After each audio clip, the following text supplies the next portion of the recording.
CAFE stands for the Canadian Association for Equality, and the Ottawa branch is pretty new. We just formed in the spring of this year.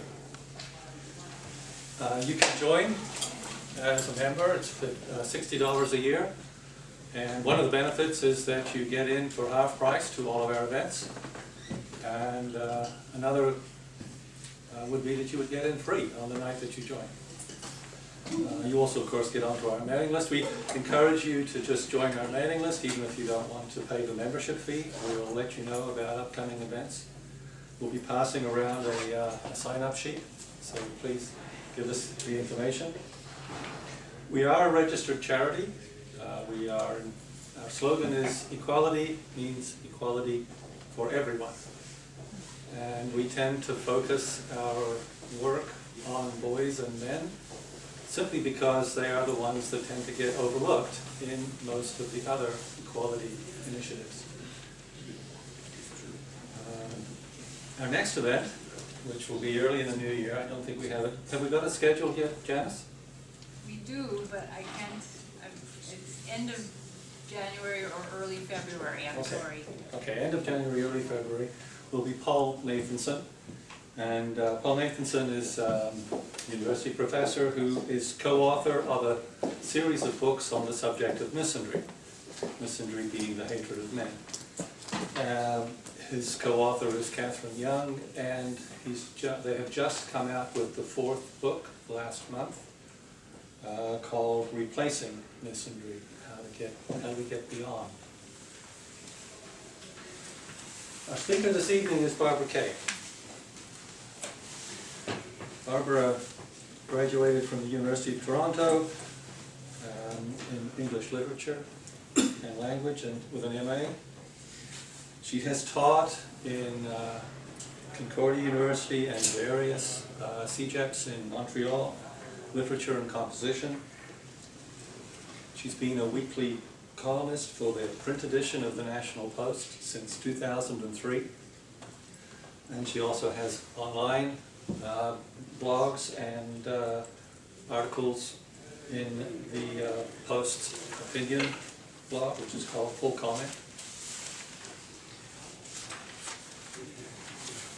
She's had various awards, including in 2009 she was the National Association of Men's recipient of its Award of Excellence for promoting gender fairness in the media.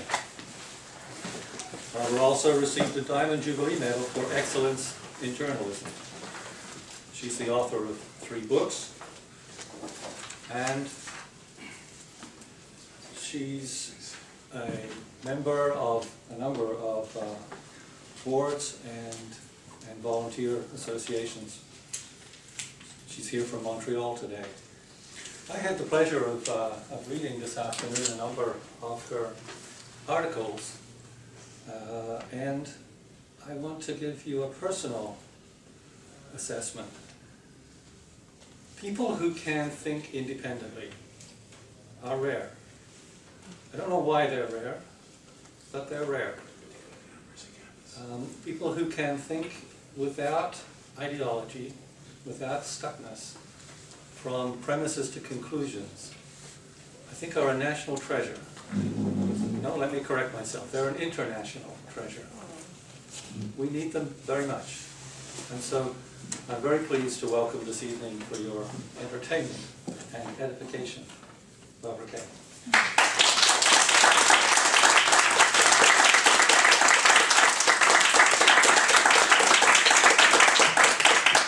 That was a really lovely introduction. Thank you. I appreciate that very much. And I'm very happy to be here, and I'm very happy, amongst other reasons, to see some friends that I don't get to see very often, and especially Janice, who I love, and who has done so much to put this together and just sported me to a lovely dinner besides. So very grateful for that, and I'm staying at the very lovely Lord Elgin Hotel, so I feel very pampered and very cherished, and thank you all for being here for me. So my topic tonight is called The Question of Honor. Last month, and you can hear me all right, there's no mic, so am I projecting? Yeah. Everybody Yeah. can hear me? Okay. I'm a teacher from before, so I know that you have to. Okay. Last month, in the city of Dessau, Germany, the body of a 20-year-old Syrian woman identified as Roxanne M. was discovered in a shallow grave. Roxanne M. was educated with a job as a translator for the German government. But after she was gang raped by 3 men, she knew what was in store for her. On a social media profile, she wrote, "I am awaiting death, but I am too young to die." She was indeed stabbed to death on her mother's command by her father and brothers. The premeditated killing was necessary, her mother told the police, because the gang rape had shamed the family and only Roxanne's death could restore their honor. The curious thing about the case of Roxanne M. was that apart from one tabloid account, the crime, which is well understood as an honor killing, was not reported in any of Germany's major newspapers or websites. Burying news of the incident was tantamount to journalists admitting that both the rapes and the murder held singular cultural implications in this turbulent migratory moment that Germans were better off not brooding upon. I first started writing about honor killings following the horrific death of Toronto teenager Aksa Parvez in 2007. Aksa was killed by her father and brothers with her mother's complicity and her extended family's cooperation for her refusal to enter into an arranged marriage to a kinsman in Pakistan. But conflict between Aksa, who was keen to integrate fully into Canadian life, and her family, who clung to old world norms, had been simmering long before that tipping point led to action. Professionally speaking, 2 things about the Parvez case actually galvanized me. The first was that Aksa was victimized in spite of having sought out help to escape her family's harassment, first to wear a hijab and then to give up her non-Muslim friends. Everyone recognized that there was a problem. Her teachers, the social services, and the police. Nobody abandoned her. She was offered refuge with sympathetic parents of friends. Her parents were called in, and it was explained to them that in Canada, parents did not have the right to coerce their daughter's choice of clothes or friends or activities as long as they conformed to Canadian norms. The parents assured the social workers they understood and pretended to cooperate. And then, at the first opportunity, Aksa's family tricked her into coming home, where she was most brutally, ritually tortured before she was slaughtered. So that was the first thing. The system was pressed into service, it did what it was designed to do, and it failed. It would also fail the Montreal Shafia sisters a few years later when they tried to get help. By the time of the 2012 Shafia trial, I'm sure you remember, these were the Afghanistan immigrants, Mohammed and Tuba Shafia, with their son Hamed, who conspired to murder the daughters, the 3 family daughters, Zainab, Zahar, and Giti, as well as Rona Amir, Mohammed's first wife. It had already struck me with the full force of revelation that honor and shame are such powerful motivators in certain cultural communities that no threat of punishment can deter the killers. Their loss of standing amongst their kinsmen and community is literally intolerable to them, and incarceration or death is preferable to that loss. As Mohammed Shafia put it, quote, "Even if they hoist me up onto the gallows, nothing is more dear to me than my honor." And later, "There is no value of life without honor." The Shafias are currently filing for appeal of their life sentence on the grounds that that the court was guilty of cultural stereotyping. The second thing that stoked my polemical fire was a reaction to Aksa's murder in the media.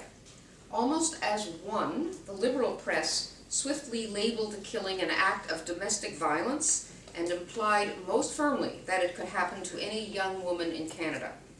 I remember that when Sarah Fulford, the courageous editor of Toronto Life, the magazine Toronto Life, ran a piece on the murder and called it by its proper name, an honor killing, she was virtually mobbed by feminists for her political incorrectness.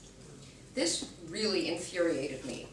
The premeditated ritual killing in cold blood of a teenage girl by her father and brother with the collaboration of her mother on the enthusiastically stated grounds that the girl had stained the family honor could most emphatically not happen to any girl or woman in Canada. You'd be hard-pressed in this country to find a single killing of a child, boy or girl, by a Canadian parent in which the mother or the father, and I cannot think of a case in which both parents cooperated in killing a child, was not, or did not at least claim to be, mentally ill at the time. But in Pakistan, population 68 million, which is not twice ours, and ground zero for the phenomenon, there are anywhere from 1,000 to 5,000 honor killings a year. Officially, it's about 1,000, but all inside observers say that this is a risibly low number. And almost invariably, the guilty parent or parents and brothers in these coolly premeditated and sometimes long-planned killings state in their defense that family honor had forced their hand. In the Shafia case, the girls had, according to their father, betrayed him by acting like whores, although their social life was banal by Canadian standards, and he dubbed them filthy and rotten children. And yet, in the media, there were those who simply could not yield on the issue, so the debate on whether it was domestic violence or a culturally motivated killing continued.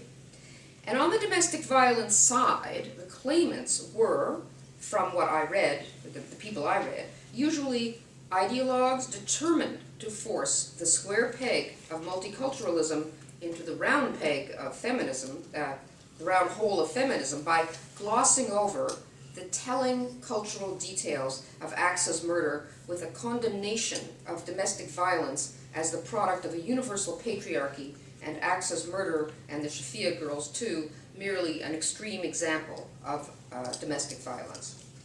Before going any further, I want to clarify what I mean by a word I have now already used 13 times, honor. I began to realize that there was confusion about its meaning for many people when, after I began writing about honor killing and identifying them as such, I would receive emails from readers saying, "I wish you wouldn't refer to them as crimes of honor. They are crimes of dishonor, and that is what they should be called." I understand these readers mean well. They do not want to see linked to criminality a word that we in the West normally associate with high-mindedness, public service, and strong principles. But these readers are confusing honor with morality. Westerners often fail to grasp the distinction because in the West, honor codes no longer apply to ordinary citizens, and they are rarely invoked as a motive for behavior, either good or bad. But the word hasn't quite disappeared from our vocabulary, although it is usually expressed as condemnation of dishonorable behavior, which we are more apt to recognize instinctively. We all seem to reflexively know what is dishonorable behavior. We're a little more vague on what exactly is honorable behavior. Now, honor and morality, as I said, are entirely different phenomena. Sometimes honor is consistent with morality, and sometimes it isn't. Cultural critic James Bowman, whose 2006 book entitled Honor, A History, is truly a magisterial exploration of the concept, and one I recommend highly. It's one of those books that, you know, you have these aha books that fall into your life that explain so much, and sometimes their thesis is extremely simple, but it's like it's a missing piece of the jigsaw puzzle, intellectually. And Bowman defines honor in essence, and it's a very simple definition, but it explains a lot. He defines honor as, quote, the good opinion of those who are important to you. The good opinion of those who are important to you. It's so simple. In the West, honor codes mainly persist in groups who operate at the margins of civilized society, where the group's security is contingent on every individual member's willingness to submerge his individuality into a larger collective cause. So if, for example, you are a member of the mafia or of Islamic State, honor is a driving force for murder. For the Marine Corps, though, it is honor, not morality, that will send members into near certain death to rescue a fallen comrade. No Marine left behind? That's honor, not morality. Morality is a private matter, but as Alexis de Tocqueville wrote, honor acts solely for the public eye. In Bowman's definition of honor, the good opinion of those who are important to you holds sharply contrasting significance for men and women.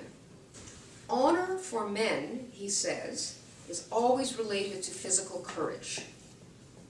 Honor for women is always related to sexual selectivity. As an exercise, test your response to the following two insults, and don't wait to mediate your response. Just allow yourself to respond. Following two insults. First, you're a slut. Second, you're a coward. Which insult holds the greater offense for you? I'm not going to poll the room. Just think about it. Discuss amongst yourselves. No. Oh, Brian, I'm sorry. It's not the slut one for you. I know that. Because the idea of upholding one's honor is so foreign to our present way of thinking about male-female relationships, we tend to forget that until about a century ago, Western civilization was steeped in gender honor. In the West, Christianity combined with old honor codes to produce the ideal of chivalry, a code of honor according to which men saw the protection of women and children as a masculine duty, and according to which women saw the upholding of sexual virtue and commitment to husband and children as theirs. Chivalry is, of course, long gone as an ideal, but no other honor code guiding sexual relations between men and women has taken its place.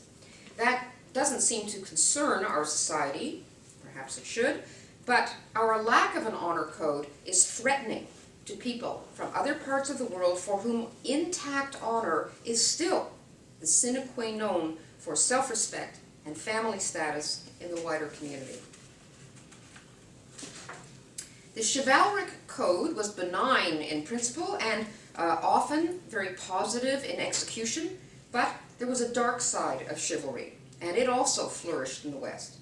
Up until 1991 in Brazil, adultery-motivated wife killings were treated as non-criminal and were even called honor killings.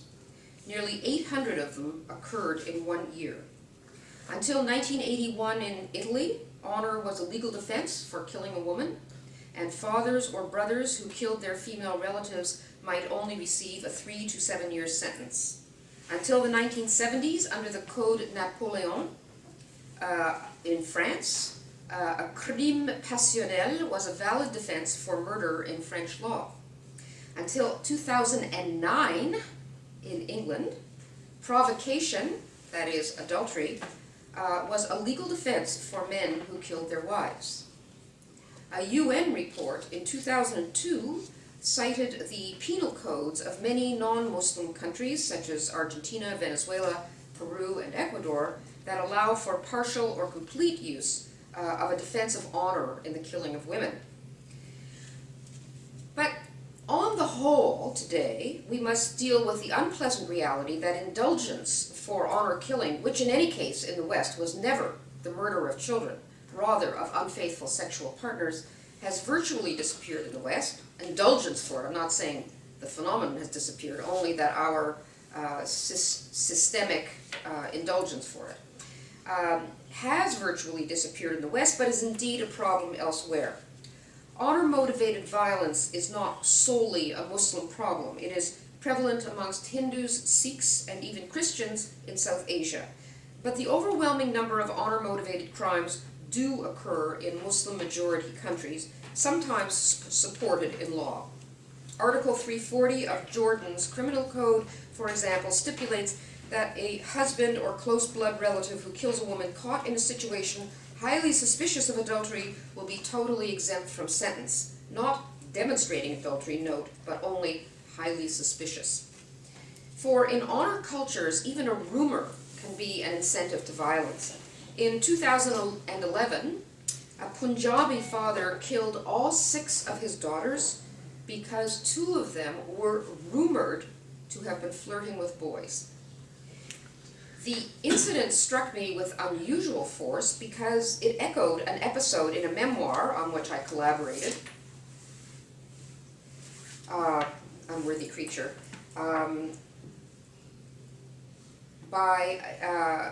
with a very courageous Canadian of Punjabi provenance, Aruna, who survived and escaped the honor codes of her upbringing but paid a high price for her freedom.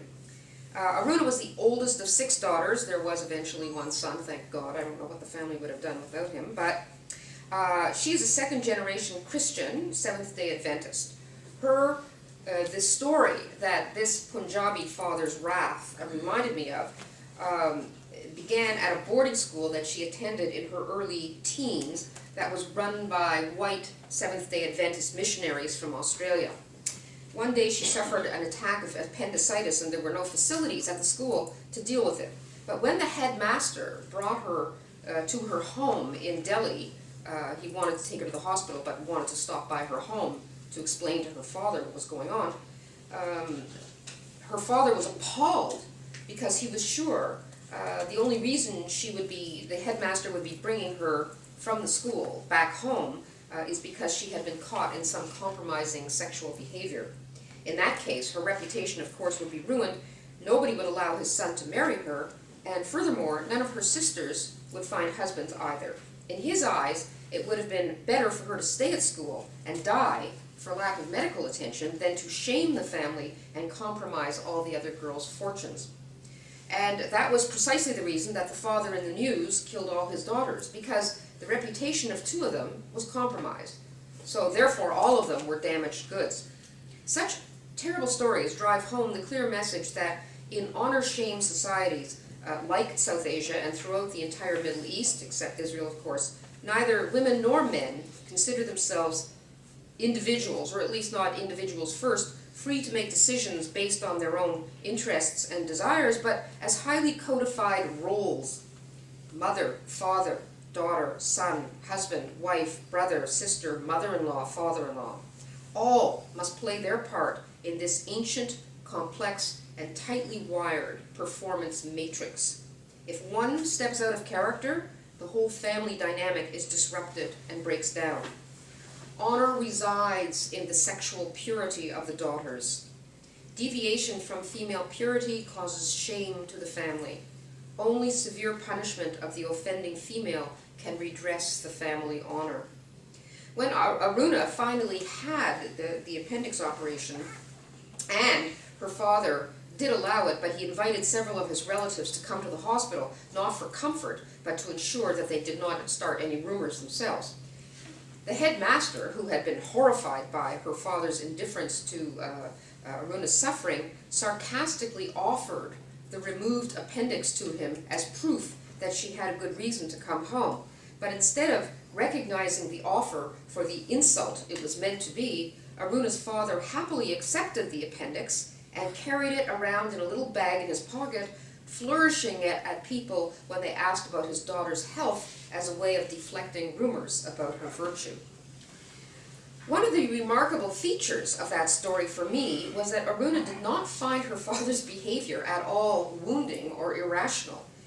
From earliest childhood, it had been made clear to her that girls were a devalued species, appreciated solely for their eventual ability to produce sons. In Aruna's family, she was the oldest, and she remembers every time a daughter was born, and the next 5 children were all daughters, and every time the daughter was born, they would basically, what we would say in Jewish homes, they sit shiva, like it was like a death in the family, and everybody would say, "Oh, I'm so sorry, maybe next time." But when the son was born, there was dancing in the streets, and the father had the bakery produce pastries for the whole neighborhood, and candies were thrown at neighbors, you know, as they passed. I mean, and money was given to all the tradespeople around. It was a huge celebration. Aruna said, she says, I thought that the Messiah was born. You know, she says, I was running around barefoot giving candies to the neighbors. So she knew that she and her sisters were appreciated only for their eventual ability to produce sons, and even that fragile social capital was worthless if she did not come to the marriage, which of course would be arranged, intact, both physically and socially. Aruna immigrated to Canada in her early 20s, already a mother of 2 children after a forced marriage at 17. It took years, but she managed to free herself from that abusive, loveless marriage, claw her way up the educational ladder, and make an academic career for herself through research into the disparity between the culture of her upbringing and the Canadian cultural norms that she embraced with gratitude and joy. After completing her graduate studies, Aruna took up a decades-long career in counseling and activism on behalf of Canadian women of South Asian provenance, including teenagers exactly like Aksa and the Shafia girls who were trying to escape the suffocating bell jar of repression in their homes. By the way, there's like seats here if anybody wants to sit down. Don't stand. They're here. I have spoken personally with some of Aruna's proteges. Their stories are quite heartbreaking. I learned that even physical escape from oppressive homes can be nearly impossible, as the entire community, and including taxi drivers who may refuse to drive a fleeing girl to a shelter, instead returning her to her home, tend to support the family, not the girls. What is most upsetting for me, and should be to feminists who ascribe the same freedom of action to women brought up in other cultures as we do to our cultural peers, is the reflexive betrayal of the natural mother-child bond in cases where family honor conflicts with maternal love. At the trial of Aksa's father and brother, for example, Aruna interviewed 21 women from her community in attendance and asked them how they felt about the murder. Every single one answered with one or another variation on the theme, "It is too bad Aksa had to die. She should have obeyed her parents." Or, "She brought shame to her family. What else could they do?" I think we must reconsider the word free in the light of this contextual material. During the recent election campaign's niqab debate, for example, progressives and libertarians argued that women should be free to wear the niqab. Their premise in taking this position is that every woman who obliterates her social identity has come to this decision as an individual and entirely of her own volition. Such a view is naive and, in my opinion, grossly underinformed.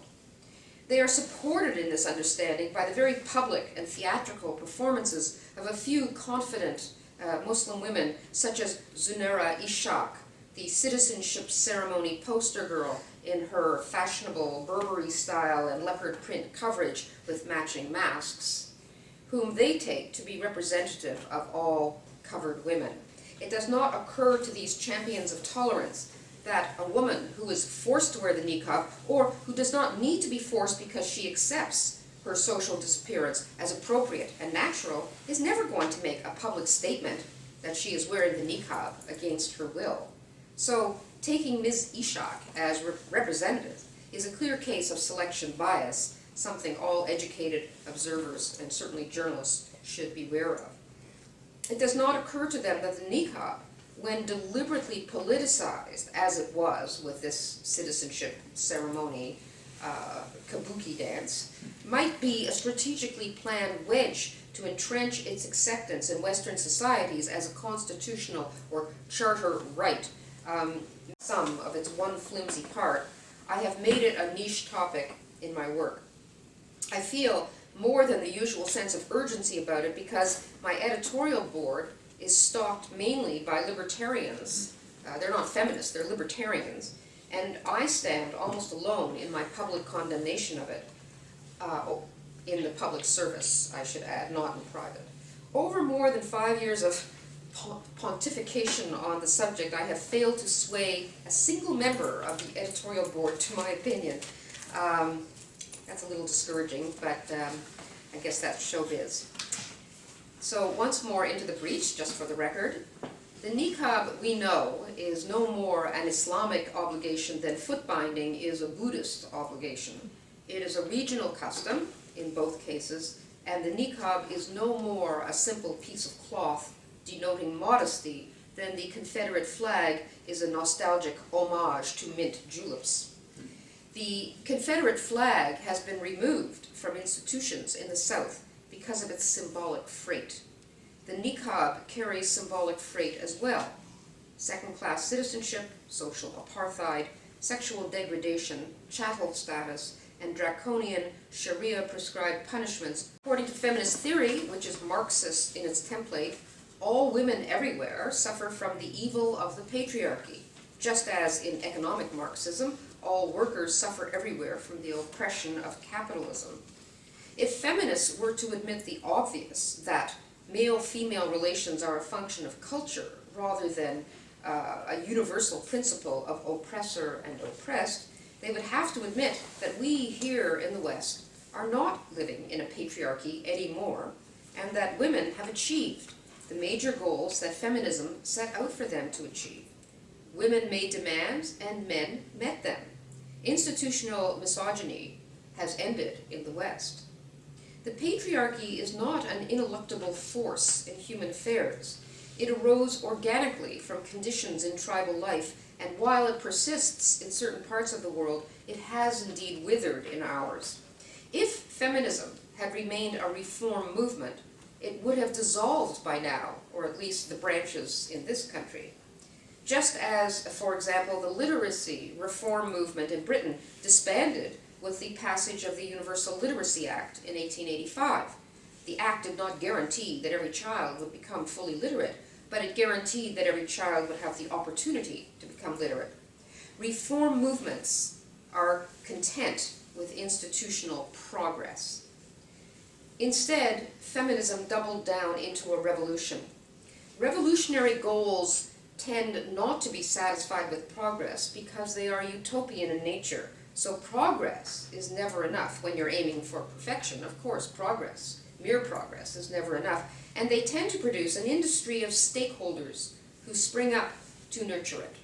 When too many grievances have been redressed to justify continuing activism, career-invested revolutionaries move the goalposts, finding new grievances that are often trivial or based entirely in theory, not reality.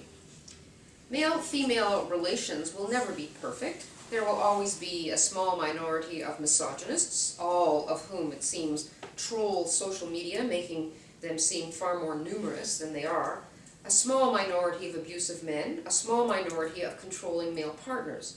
But these men are not the norm in our society, nor is their behavior ever condoned by their families or their communities or by any of society's institutions.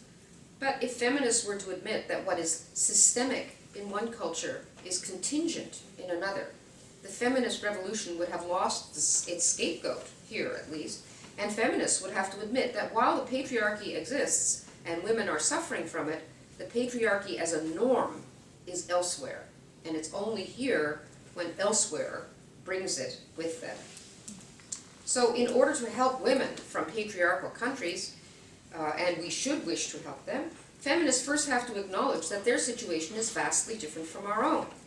Intimate partner violence is demonstrably violence of a completely different order from honor-motivated violence. What we call rape culture on university campuses, frequently better defined as regretted drunken hookups rather than rape by criminal code standards, is light years away from a real rape culture. And by that I mean a culture in which the violent rape of women is disturbingly common, is considered a stain on the victim rather than the perpetrator, and where the punishment meted out for the stain, while ignored or unaddressed by official law enforcement, is met with approval by kinsmen and society in general. Just to show how light years away from real rape campus rape definitions have become. I noted just the other day that at Washington and Lee University, the Title IX officer there told students in a lecture on sexual assault of the emerging consensus that, quote, regret equals rape. In other words, a consensual sexual encounter which the woman regrets afterward will now be considered rape on campus in terms of campus arbitration or whatever.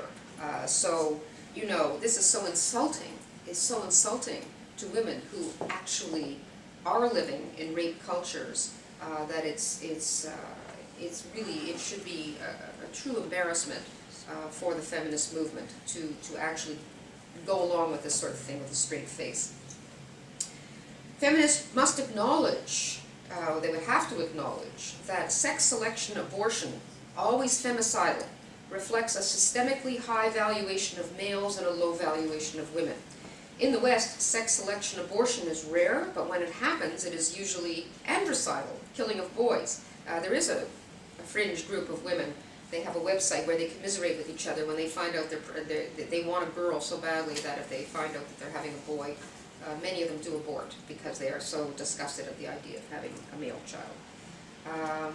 In short, they would have to acknowledge that Western culture is today, with individual exceptions, friendly to women, and most other cultures are, with individual exceptions, unfriendly to women. Such acknowledgement would, they believe, open them to charges of racism, and they simply can't go there. What is more, they are the most vocal in condemning as racist those who do go there. After she started attending classes at York University, Aruna met many feminists, and at first she enjoyed taking part in their animated discussions. But then when she told her new friends the particulars of her own life, and they refused to pass judgment on the honor-shame dynamic that her experiences reflected, slowly a certain truth dawned on her. And as we wrote in the book, it seemed to me that the two most actively promoted orthodoxies at York University were instructing me to think in two opposed ways. Feminism made me, this is Aruna talking, feminism made me question my whole upbringing, encouraged me to be judgmental about the patriarchy, and challenged my loyalty to the men in my life.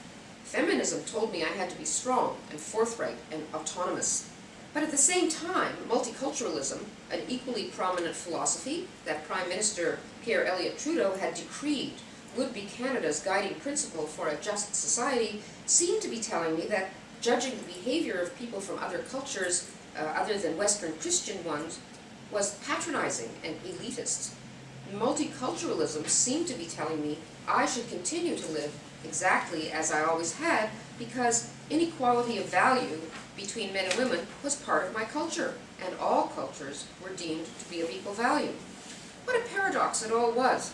My recently acquired education had given me the critical tools to compare my life with the lives of women from other cultures, evaluate the differences, and pass judgment on my past experiences. So it seemed to me quite ironic that those women more educated than I were telling me on the one hand to throw off the shackles of my past, and on the other to accept them with serenity and even pride. Unquote. I, Barbara Kay, would have more respect for the feminist position of non-judgmentalism regarding other cultures if they applied the same principle to alternate life choices by women within their own culture.